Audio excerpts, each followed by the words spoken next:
దేవునికి స్తోత్రం కలుగును గాక. ప్రపంచ దేశాలలోను 2 తెలుగు రాష్ట్రాలు ఉంటున్న ప్రజలకును ప్రేయర్ ఈజ్ యువర్ బ్లెస్సింగ్ అనే మా యూట్యూబ్ ఛానల్ ద్వారా నజరేయుడైన యేసుక్రీస్తు వారి అతి పరిశుద్ధ నామములో మీ అందరికీ వందనాలు తెలియజేస్తున్నాను. Praise lord. అందరికీ మంచిది ప్రియులారా. ఈరోజు ఒక ముఖ్యమైన సంగతి మాట్లాడడం కోసం మీ ముందుకు రావడం జరిగింది. అదేమనగా ఒక ఇద్దరు దైవ సేవకుల కొరకండి. వారిద్దరి పేర్లు క్రీస్తు విజయం ఛానల్ జాన్ బాబు గారు, బీకేర్ పాస్టర్ గారు. వారిద్దరి గురించి మాట్లాడాలని అనిపించింది. కొంతమంది నాకు ఫోన్లు చేసి కొంతమంది మెసేజ్లు కూడా పెట్టారు, వాట్సాప్ ద్వారా పంపారు. అక్క, పాస్టర్ గారండి, ఈ విషయం కొంచెం మీరు మాట్లాడారు. ఇప్పుడు ఈ వీడియో చూస్తున్న బిడ్డలకి నేను చెప్పేది ఏంటంటే, ఇప్పుడు ఆ ఇద్దరు సేవకుల కోసం మాట్లాడడానికి అసలు ఏమని మాట్లాడతామండి ప్రియులారా? వారిద్దరూ క్రీస్తులోనికి ఈరోజు రాలేదు, సోషల్ మీడియాకి ఈరోజు రాలేదు. ఆ పాస్టర్ గారు ఇద్దరు, జాన్ బాబు గారు కానివ్వండి, వీకేర్ పాస్టర్ గారు కానివ్వండి, క్రీస్తు నిమిత్తం ఎంత కష్టపడు, ఎంత శ్రమ అనుభవించు, ఎంతో మంది దగ్గర అనేకమైన రకాల టార్చర్ అనుభవించి క్రీస్తు కొరకు నిలబడిన గొప్ప దైవ సేవకులు వారు. వారి గురించి మనం ఏం మాట్లాడతామండి? వారికి చెప్పదగ్గ వాళ్ళమేనండి మనం. అసలు చెప్పదగ్గ నా మట్టుకు నేనే అనుకుంటున్నా. నేను అసలు ఆ సేవకులు పరిచర్య విధానము ప్రపంచములో సగం మంది వరకు కూడా ఆ ఇద్దరు సేవకులు అంటే తెలియలేని వారు ఎవ్వరూ లేరు. వీకేఆర్ పాస్టర్ గారు అంటే ఇంకాను, క్రీస్తు విజన్ ఛానల్ నడిపిస్తున్న జాన్ బాబు గారికి కూడా ఏమీ ఫాలోవర్స్ ఎవరు తక్కువేమీ లేరు. ఎంతో మందిని చీకటి కోణంలో బ్రతుకుతున్న వారిని ప్రభు వైపుకి నడిపిన గొప్ప జ్వాలల వంటి దైవ సేవకులు వాళ్ళిద్దరు. కానీ ఈరోజు వాళ్ళిద్దరి గురించి మాట్లాడడానికి మనము ఆలోచించాల్సి వస్తుంది. ఏం మాట్లాడాలి? ఆ స్థితికి వారు వచ్చారని చెప్పాలా, లేకపోతే ఏమని చెప్పాలి? చాలా బాధాకరంగా ఉందండి. కానీ మాట్లాడడం తప్పట్లేదు. అది నేను ఈరోజు ఆ సంగతి గురించి మీకు తెలియచేయాలని నేను జానుబాబాయ్ గారు, క్రీస్తు విజయం ఛానల్ నడిపిస్తున్న జానుబాబాయ్ గారికి నేను ఒక మాట, అయ్యగారండి, మీరు వీకేఆర్ అన్న గారి మీద వీడియో చేశారు కదండి, మీ బాధకు సంబంధించి ఆ విషయాలన్నీ కూడా సోషల్ మీడియాలో ఆ వీడియో చేసి పెట్టారు. నాకు నిన్న పంపించారు, చూశాను నేను. జానుబాబాయ్ గారు, నేను మిమ్మల్ని ఒక మాట, అంటే ప్రశ్న కూడా కాదండి, మిమ్మల్ని అడగదగ్గదని కాదు, కానీ ఒకటి, ఆ స్థితి కూడా నాది కాదు. మీ కష్టం వేరు, మీ ప్రయాస వేరు. కానీ ఒక మాట, ఒకవేళ మీరు వీకేఆర్ అన్నగారిని పర్సనల్గా కలిసి మాట్లాడారు అయ్యగారు అంటే, మీరు మాట్లాడారని చెప్పారా ఏదైనా వీడియో? నేను ఇంకా చూడలేదు. నిన్న వీరు పంపిన వీడియోలోనే చూసిన విషయాన్ని బాధాకరంగా, అంటే ఆ కింద కామెంట్స్ ఉన్నాయండి, ఆ కామెంట్స్ చదివి బాధేసిందండి. అప్పటి వరకు అనుకోలేదు. ఏదైనా మనకు తెలిసింది, లేదంటే నాకు దేవుని ప్రేరేపించింది ఏదైనా మాట్లాడదామన్నా కూడా ఆ కామెంట్స్ చూసాకే బాధేసింది నాకు. అందుకే ఈరోజు మాట్లాడడానికి ముందుకొచ్చాను. జాన్ బాబాయ్ గారు, ఒకవేళ మీరు వీకేఆర్ పాస్టర్ గారిని కలిసి పర్సనల్గా మీ పరిస్థితి ఏంటి, నాకు నచ్చట్లేదు, ఇది అది అని చెప్పి, ఒకవేళ మీరు నచ్చ చెప్పి చూసారా? నచ్చ చెప్పి చూస్తే వీకేఆర్ పాస్టర్ గారు వినలేదా? ఓకేనండి, ఒకవేళ వినలేదా ఏంటి ఆ విషయం అయితే నాకు తెలియదు. మీరు చెప్పారో లేదో నాకు తెలియదు. సరే, వీకేఆర్ పాస్టర్ గారిని కూడా నేను ఒకటే కోరుకుంటున్నాను, ఒకవేళ క్రీస్తు విజయం ఛానల్ నడిపిస్తున్నావా జాన్ బాబు గారు మీకు ఏదైనా చెప్పినప్పుడు వీకేఆర్ పాస్టర్ గారు మీరు వినలేదా? లేదా ఆయన చెప్పిందా అపార్థమా, లేకపోతే మీరు ఏ పొరపాటు చేయకుండానే ఆయన మాట్లాడుతున్నారా? ఆ సంగతి ఏమైనా మీరు చర్చించారా లేదా? ఆ వీడియో కానీ నేను చూడలేదు, అది నా వరకు రాలేదు, ఇది వచ్చింది. అందుకే ముందుగానే మిమ్మల్ని ఇద్దరిని నేను అడుగుతున్నాను. ఒకవేళ నేను తెలియకుండా గనక అంతకు ముందు జాన్ బాబు గారు మీరు వీకేఆర్ గారికి చెప్పి, వీకేఆర్ గారు మీరు ఒకవేళ చర్చించి ఉంటే గనక, ఈ సంగతి నేను చూడలేదు కాబట్టి, ఆ స్థితి నేను నా వరకు రాలేదు కాబట్టి, ఒకవేళ నేనేమైనా మాట్లాడినా నన్ను మీ ఇద్దరు కూడా దేవుని పేరట నన్ను క్షమించాలని కూడా నేను అడుగుతున్నాను. కానీ ఒక్క విషయం అడుగుతున్నాను నేను, మీరు ఏంటంటే, అలాగ చెప్పి వినకపోయినా జాన్ బాబు గారు మీరు వీడియోలు చేసి వీకేఆర్ పాస్టర్ గారిని ఇట్లా చాటటం ద్వారా, ఇట్లా చెప్పటం ద్వారా మీరు సాధించింది ఏమైనా ఉందా? మీరు సాధించింది ఏమైనా ఉందా? మీరు ఈ రకముగా వీడియోలు చేసి ఈ విధముగా మీరు బయటికి సోషల్ మీడియాలోనికి మీరు అల్లరయ్యి అన్యజనులకి, క్రీస్తు విరోధులకి లోకు అవటం తప్ప ఏమైనా ఉందా? ఏదైనా మీరు సాధించింది ఏమైనా ఉందా? వీకేఆర్ పాస్టర్ గారు, మిమ్మల్ని కూడా నేను కోరుకునేది అదే. నేను తెలియజేసుకున్నా, మనమే నా వేదన చెప్తున్నాను. ఒక తోటి జత పని వారంగా నా వేదనే తెలియచేస్తున్నానండి. మిమ్మల్ని ఇద్దరిని ప్రశ్నించట్లేదు. మిమ్మల్ని ఇద్దరిని నేనేమి కూడా కించపరిచే స్థితి కూడా నాకు కాదు. అంత గొప్ప దైవసేవకులు మీ ఇద్దరు, అంత గొప్ప పరిచర్య చేశారు మీ ఇద్దరు. ఏమైనా ఉందా? ఇప్పుడు క్రైస్తవ సమాజం ఒక ఉన్నతమైన వ్యక్తిని కోల్పోయింది. ఇప్పుడు ఇదే రోజు మార్చి నెల ఇదే 25వ తారీఖున ప్రవీణ్ పాస్టర్ గారు కోట్ల మందితో ఒక్క వ్యక్తి సమానము, కోట్ల మందితో ఒక వ్యక్తి సమానము ప్రవీణ్ అయ్య గారు చనిపోతే, అసలు మీ ఇద్దరు పర్సనల్ గా మాట్లాడుకున్న తర్వాత సెట్ కాలేదనుకో, జాన్ బాబు గారు విడిచిపెట్టండి అయ్యా. విడిచిపెట్టలేదు. ఒకవేళ మీరు అనొచ్చు, విడిచిపెడితే అలాంటి మోసగాళ్ళ ద్వారా అనేకులు పాడైపోతారు, అందుకే నేను ఇలా, అలాంటి పరిస్థితి మీరు చెప్పొచ్చు. అయితే మీరు ఈ రకంగా సోషల్ మీడియా అంతా కూడా ఒక్కరికొక్కరు అన్నదమ్ముల బ్రతకాల్సిన ఈ యొక్క క్రైస్తవ్యములో ఒక్కరిని అర్థం చేసుకుని ఒకరు చేయి పట్టుకుని ఒకరు పడిపోతే ఇంకొకరు లేపి నడిపించి ముందుకు కొనసాగాల్సిన ఈ క్రీస్తు మార్గంలో, ఈ మార్గంలో మీరు ఏం సాధిస్తారని జాన్ బాబు గారు? అదీగాక ఈ సమయంలో మీరు అన్యజనులకి ఏం సమాధానం చెప్తారండి జాన్ బాబు గారు? అన్యజనులకి ఏం సమాధానం చెప్తారు చెప్పండి? ఎంత లోకువండి, ఎంత లోకు. ఈరోజు క్రైస్తవ సమాజం ఒక ఆనుమత్యాన్ని కోల్పోయిందండి. ప్రవీణ్ అయ్య గారు మృతి ఇంకా చల్లారలేదు. ఆయన గురించి ఏడ్చే కన్నీరు ఇంకా ఆగలేదు. ఆయన గురించి ప్రచారం ఇంకా ఏమి ఎక్కడికెక్కడ కూడా చల్లారలేదు. ఆయన గురించి ప్రపంచం అంతా ఏడవలేని వారంటూ ఎవరు లేరు. అలాంటి ఈ సమయంలో మీ ఇద్దరికి ఇది అవసరమా? ఇది అవసరమా అంటున్నాను. ఏం చెప్దామనండి సమాజానికి? ఏం చెప్దామని? క్రైస్తవ సమాజాన్ని ఎలా తీసుకెళ్దాం? మీలాంటి మహానుభావులే ఈ రకంగా ఉంటే మరి మాలాంటి సామాన్యంగా సేవ చేస్తున్న వాళ్ళందరికీ మాలాంటి వాళ్ళు ఎవరైనా పొరపాటు చేస్తే మాకు మీరు బుద్ధి చెప్పి సరైన మార్గంలో నడిపించాల్సినంత స్థితిలో దేవుడు మిమ్మల్ని వాడుకుంటున్నాడు, మిమ్మల్ని పెట్టాడు. అలాంటి మీరే సోషల్ మీడియాలో అల్లరి. జాన్ పాల్ గారేమో అభినయ దర్శన్ గారిని తిడుతున్నారు. అభినయ దర్శన్ గారేమో మిగతా దైవ సేవకుల్ని నోటుకొచ్చినట్టు మాట్లాడుతున్నారు. ఇదా ఈ సమయంలో? ఏంటి ఏ సమయంలోనైనా ఎంత లోకువండి, ఎంత లోకువైపోయాం. ఇప్పుడు ఈ రకంగా ప్రవర్తించి ఇంకా క్రైస్తవ్యానికి ఇంకా శ్రమ తప్ప, శత్రువు మన మీద ఇంకా ఇరుసుకు పడడానికి ఇది ఒక మార్గం తప్ప ఏమైనా ఉందా? జాన్ బాబాయ్ గారు, వీకరయ్య గారండి, ఏమైనా ఉందా? ఎంత వేదనండి, ఎంత వేదనండి. ఒక ఉన్నతమైన వ్యక్తి కోల్పోయామండి మనము.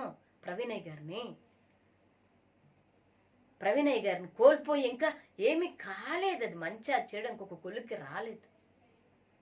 రాకముందే ఒకరంటే ఒకరు తిట్టుకుంటాం, ఒకరి మీద ఒకరు లేవడం. అసలు ఎంత ఘోరం అండి, ఎంత ఘోరం. మీకు ఎవ్వరు చెప్పదగ్గ వాళ్ళు కాదండి. ఆ అన్యజనులు నవ్వుతున్నారు, అదన్నా లేదండి మీకు? ప్రభువు మనల్ని హెచ్చించేది ఎందుకండి? మనల్ని ఎంతగా గణపరిచేది ఎందుకండి? మొన్న అది ఎంతవరకు నిజమో తెలియదు కానీ ఒక హిందూ సహోదరుడు వీడియో చేశాడు. ఎప్పుడు ఒక వారం రోజులు క్రితమే. ప్రవీణ్ అన్న గారు చనిపోయిన తర్వాత ఆయన సంతాపం గురించో లేకపోతే ఆయన జ్ఞాపకార్థ కూటానికి ఏదో కార్యక్రమాలు ఏర్పాటు చేస్తున్నారు వీకేఆర్ పాస్టర్ గారు అని ఎవరి దగ్గర డబ్బులు వసూలు చేసి, తర్వాత అవతల వ్యక్తి తిట్టారని వాళ్ళ ఇంటికి వెళ్ళి వీకేఆర్ అన్న గారు కేకలేసిన వీడియో మన రిలీజ్ చేశారు. ఆయన వారం రోజులు అవుతుంది. వీకేఆర్ పాస్టర్ గారు వాళ్ళ ఇంటికి వెళ్ళి అతను కొట్టడానికి వెళ్ళి అతను తిట్టడం లేదా అతని మీద కేకలేసి అక్కడ మాట్లాడుతున్నారు. ఆడవాళ్ళు ఉన్నారు, వాళ్ళ ఇంటికి వెళ్ళినట్టున్నారు. వీకేఆర్ పాస్టర్ గారు చిన్న వీడియో క్లిప్పే చూపించారు, ఆయన ఎక్కువ చూపించలేదు, చిన్నదే జస్ట్. అది నా దగ్గర ఉన్నదేమో. అందులో వీకేఆర్ గారు అక్కడికి వెళ్ళి కేకలేస్తున్నారు. అది పూర్తి విషయం ఏం జరిగిందన్నది మనకు తెలియదు. కానీ ఇలా సోషల్ మీడియాలో ఇలా అల్లరైపోతున్నాం కదా, ఇంత ఘోరంగానా? ఇంకెవరన్నా బాధల్లో కష్టాల్లో ఉన్న వాళ్ళు ఇంక మనము చెయ్యి తెచ్చి మాలాంటి సామాన్యుల్ని ఇంకేం ధైర్యపరుస్తారండి? ధైర్యపరచడానికి ఏమైనా అవకాశం ఉందంటారా? జాన్ బాబు గారు మీరు కొంచెమైనా అంటే ఆలోచించి, ఒకవేళ ఇల్లు చెప్పుంటారు, ఒకవేళ అది నాకు తెలియదు, ఆ వీడియో నేను చూడలేదు, వెళ్ళి చెప్పున్నారేమో, వికే రాయ్ గారు కొంచెం వినిపించుకోలేదు, లేకపోతే వికే రాయ్ గారు చేసిన తప్పు కాదేమో, లేకపోతే మీరు అనవసరంగా అపార్థం చేసుకుంటున్నారేమో, లేదంటే వికే రాయ్ గారు నిజంగానే తప్పు చేసి ఒకవేళ మీరు రియల్గా చూసి రియల్గా ఆ సిచ్యువేషన్ అనుభవించి ఒకవేళ మీ వేదన వ్యక్తం చేస్తా వినలేదనుకోండి, అయ్యా ఎందుకండి సోషల్ మీడియాలో ఇలాగా? ఇలా కూడా వినరు కదండి. ఒకరి మీద ఇంకా ఒకరు రెచ్చిపోయి గొడవలు రేగి శత్రువుకు లోకువయ్యి ఇంకా మరింత క్రైస్తవ్యాన్ని, మరింత క్రైస్తవులు కొంతమందిని ఇంకా కోల్పోతాం కదా, ఇంకా కోల్పోతాం. ఇంకా వేదం తప్ప ఏమైనా మిగులుతుందా? మీరు ఆ కామెంట్స్ చదివారా జాన్ బాబు గారు? వాళ్ళకి ఏం సమాధానం చెప్తాం చెప్పండి అన్నమాట. నవ్వట్లేదా సమాజం చూసి మనల్ని? నవ్వట్లేదా? అనిపించట్లేదా మీకు? అనుకుంది మనిషి అన్న తర్వాత ఏదో ఒక మిస్టేక్స్ లో మనము తప్పు చేసి దేవుని దృష్టిలో దోషులుగా ఉంటాం.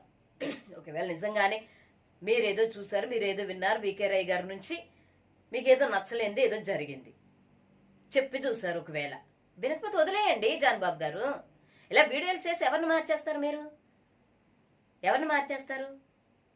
ఎవరినైనా మార్చగలరా? ఇప్పుడు వికే రాయ్ గారు మారారా? కోపం పెరిగింది తప్ప మీ మీద, ఇంకా బాధ పెరిగింది తప్ప, ఇంకా మీ ఇద్దరి మధ్య ఇంకా వివాదం రేగుతుంది తప్ప ఏమైనా కలిసి వచ్చింది ఏమైనా ఉందా? ఎంతమంది సామాన్యులు విశ్వాసాలు కోల్పోతూ ఉంటారు. ఆ కామెంట్లో ఎంతమంది వ్యక్తం చేస్తారు బాధను. ఎందుకు ఈ పరిస్థితుల్లో అందరూ చూసి నవ్వుతున్నారు, పర్సనల్గా వెళ్ళి మాట్లాడండి అని ఎంతమంది. మీరు అనుకోవచ్చు మేము మాట్లాడాను, నేను వినలేదు కాబట్టి వికేఆర్ గురించి నేను ఎలా బహిరంగంగా రావాల్సి వచ్చిందని మీరు ఆ వీడియోలు కూడా చెప్పారు. ఎందుకండి పాస్టర్ గారు? మిమ్మల్ని ప్రశ్నించే స్థితి నాకు లేదు, కానీ మాట్లాడాల్సి వచ్చిన అవసరం ఏంటంటే ఒక తోటలో జత పని వారంగా ఒకరికొకరు ప్రార్థన చేసుకుని ఒకరి బాధలు ఒకరు పంచుకోవాలి. కాబట్టి నా బాధను మీకు వ్యక్తం చేస్తున్నానండి. చాలా విశ్వాసాలు కోల్పోతారండి.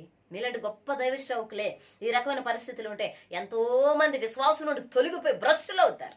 అంతకంటే అయ్యే జరుగుతాయి. మీ వీడియోస్ ద్వారా మీరు అలాగా సోషల్ మీడియాలో తిట్టుకోవడం ద్వారా ఒకరినొకరు విమర్శించుకుంటాం ద్వారా ఏం జరుగుద్ది అనుకున్నారు? క్రైస్తవ సమాజానికి గొప్ప నష్టం కలుగుతుందండి.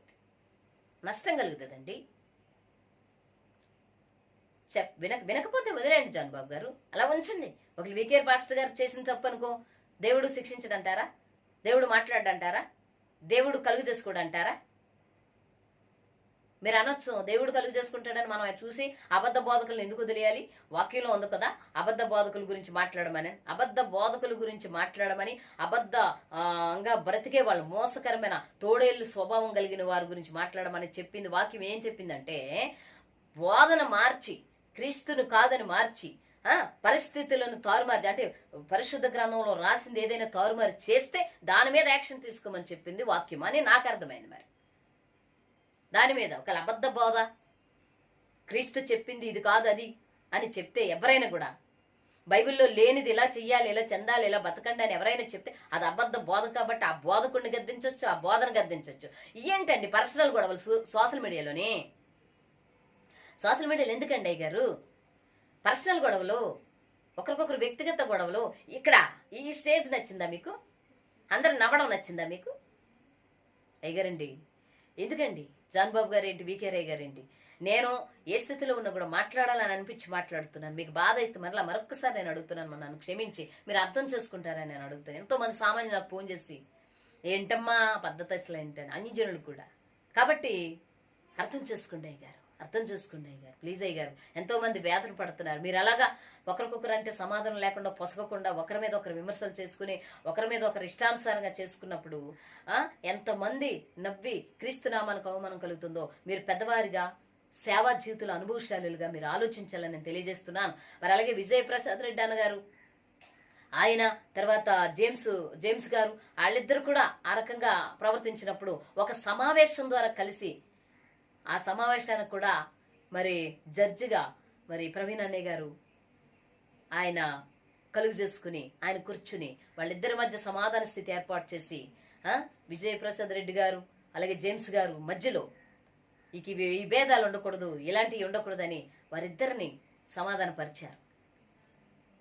ఆ రోజుతో అక్కడ ఒకరి మీద ఒకరు వీడియోలు చేసుకుంటాం కానీ ఒకరినొకరు విమర్శించుకుంటాం కానీ వారు ఆగారని నేను అనుకుంటున్నాను. నేనైతే చూడలేదు. ఇంకా వ్యతిరేక వీడియోలు ఏమైనా వచ్చాయేమో, వాళ్ళిద్దరు ఒకరు ఏమైనా పెట్టారేమో, నేనే చూడలేదు. కానీ అప్పటి నుంచి మాత్రం ఆగిపోయి నాకు కంట పడలేదు. పోనీ ఒక తీర్మానానికి రండి, మీ ఇద్దరు పోనీ ఒక తీర్మానానికి రండి.